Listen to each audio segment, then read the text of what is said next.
Hello everyone, today I'm working on the Rail GP30 and it looks okay. There's a little bit of handrail damage here and on this side too.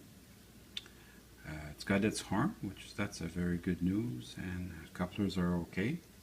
Now I bought this untested, so I don't even know if it runs, and it came with this super nice GP30 shell for Pennsylvania, which will go great with my other Penn Central stuff. So let's go see if it runs. So I put the other engine behind it so you can see that there is power on the track.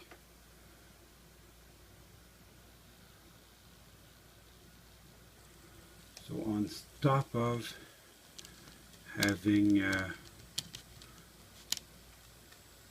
issues with the contacts, see now it's making contact with the track. It's just not moving. So I'll clean the wheels, it should help, but there's something wrong with the motor. So let's take the shell off and have a look. So I'll spare you the shell removal, you know how that works.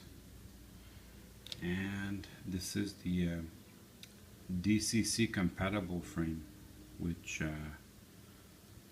is the wrong frame for that engine. It doesn't really matter, it should still work very well. It doesn't have the DCC decoder, but if you want to put one in, it fits right in. So let's just test it with my test leads. Let's see what I've got. So the light comes on, that's always a good sign. The motor just, it's very weak. It may have had one of its phases burnt out. Basically it uses too much current to turn. So that doesn't look too good. What I'm going to do though, I'm going to take the two brushes out and I'm going to try to clean the commutator. So I'm going to have to take the engine apart to get the motor out, and I'll get started on that right away. So this being the DCC frame, it's a little different, but mostly it's the same. This engine came with no box, so I'm going to have to figure something out. So I still want to be very careful not to lose anything.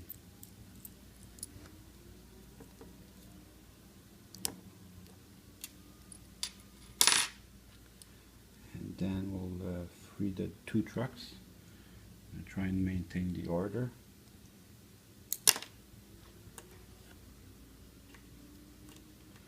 Which is easier said than done because they jump out at you like that.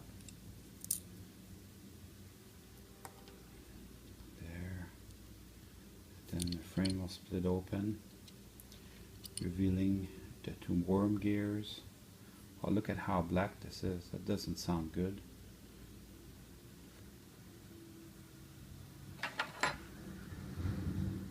Yeah, it doesn't look too good. And I'll take the little circuit board out.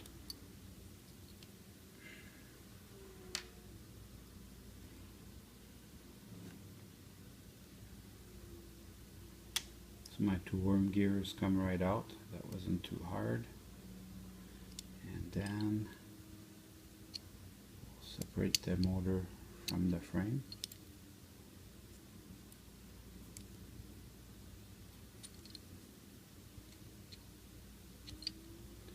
And then we'll take a closer look.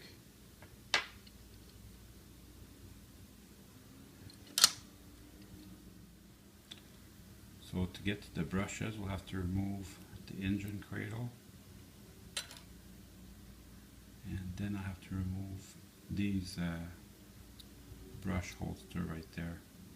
So I'll remove them one by one. I'll see if I can clean anything inside there.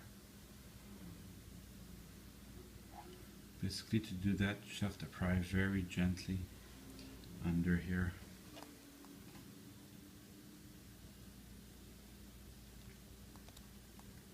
So just try it all around, very gently.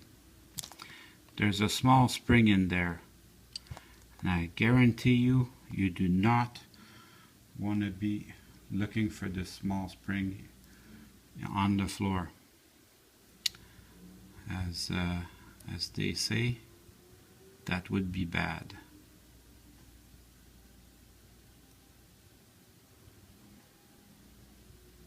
There, so I've got the small spring. I'll refocus this for you.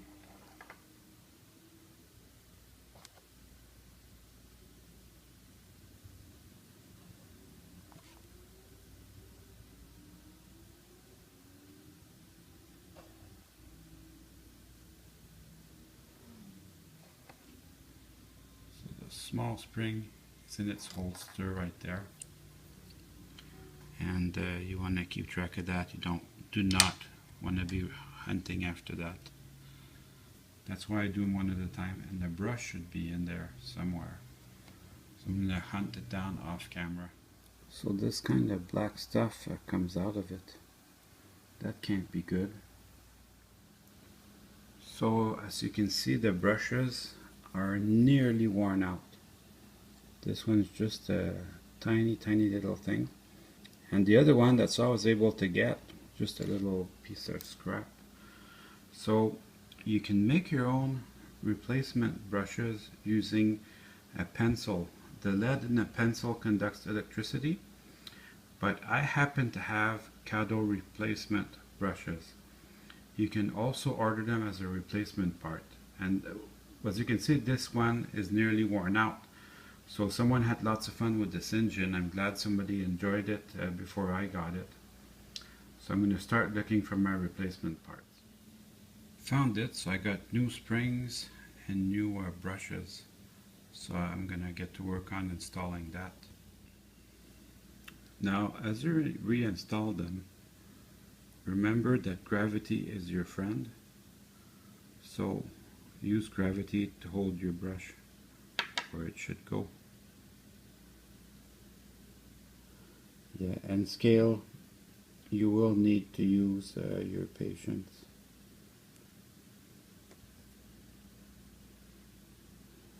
This will test your patience for sure.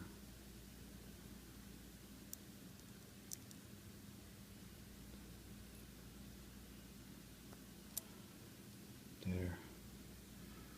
So I'm going to test this under my test leads.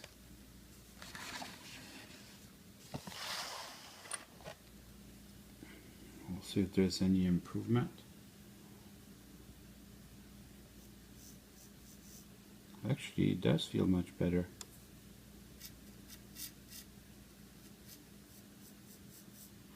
So what I'm going to do is I'm going to clean the rest of the frame and put everything back together. We'll see on the track if it did any good. So now that everything's clean, I'm ready to put everything back together. It just feels so much better to have everything clean.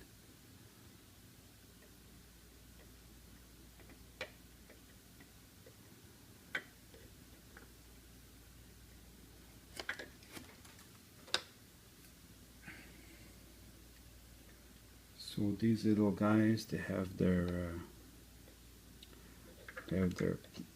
place where they sit.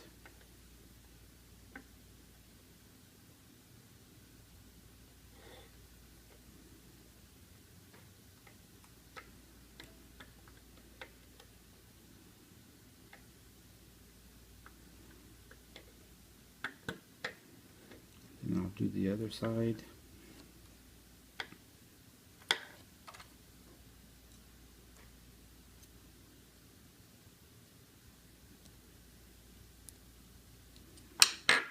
Just needs a little bit of slack so you can get your hex nut in.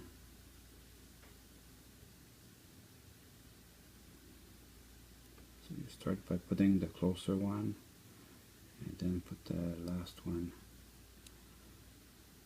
Okay, that sounds pretty good. And I'll bring in the other frame half like that. don't forget your circuit board. It's the non-DCC, but still has very good LEDs to light up your train. So make sure the two little contacts for the motor are touching. And bring in the second half of the frame.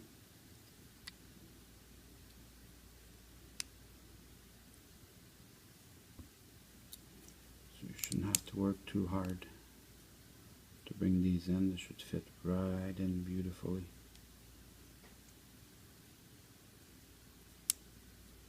Here we go. And then don't forget your contact strips.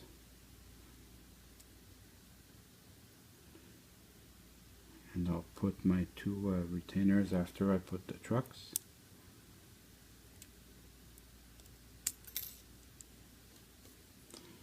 That's okay. I'll put it right back where it should go. Actually, that's a little bit brutal. Somebody bent these way harder than they needed to be bent. But I don't have to fight with that. It won't keep my locomotive from running. And again, before you put your gas tank on, make sure everything's lined up properly. There we go. Oh, this one's way off. So I'll go and just put it back where it should go. Don't have a choice, it won't run. Otherwise, it's if it's not in the right place, it won't run. So I have no choice. I have to put it where it goes. Here we go. And then the other side.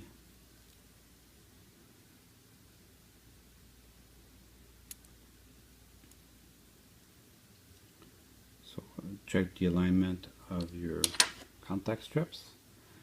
Then put the gas tank on. The fill holes go towards the front. There we go.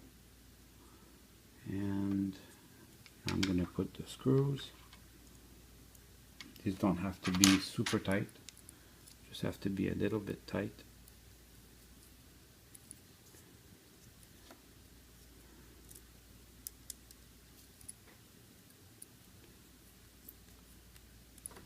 And I'm going to test it on the bench, and then I'll go test it on the track.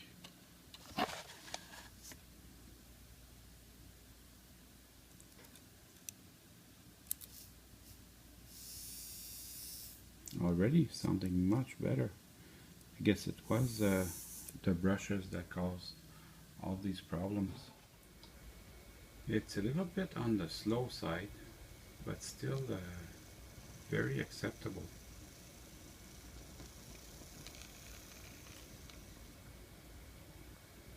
And it's very quiet.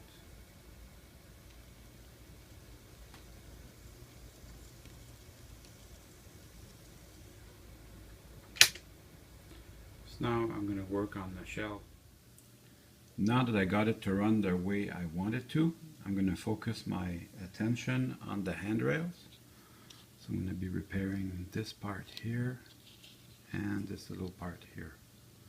Other than that, it looks pretty good. So to repair that, here's what I use. These are tie wraps. They come with garbage bags or toys or electronics.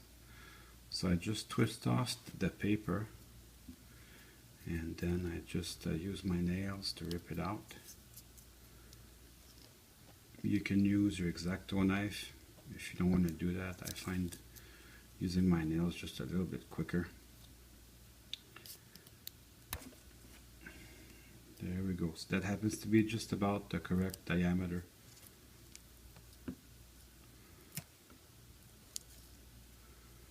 So then I'm just going to bend it after that and put it in place.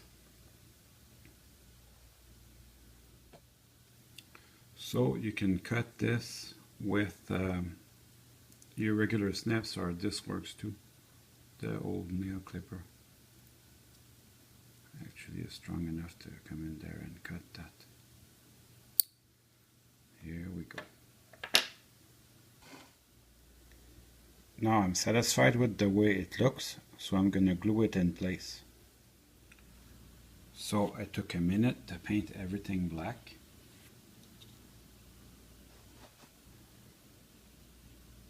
Looks pretty good.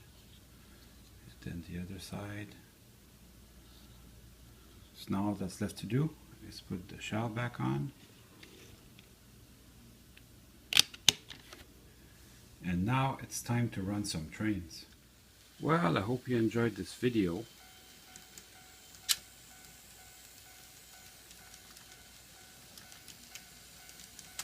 I certainly had fun doing it. See you soon. So I'm going to include a small bonus videos for you guys. Along with the GP30, I got another very nice shell, and I know for sure I want to use it, but I don't have a GP30 frame or a GP35 frame. So I was wondering if I could use it with a GP9 frame. This is a GP9 TT, so it has a gas tank very similar to the GP30. So as you can see, it doesn't quite fit. So that doesn't look too great. But what if you remove the headlight? Then it looks pretty good then. So I'm going to run it like that until I can find a real frame for it. So that's going to be fun.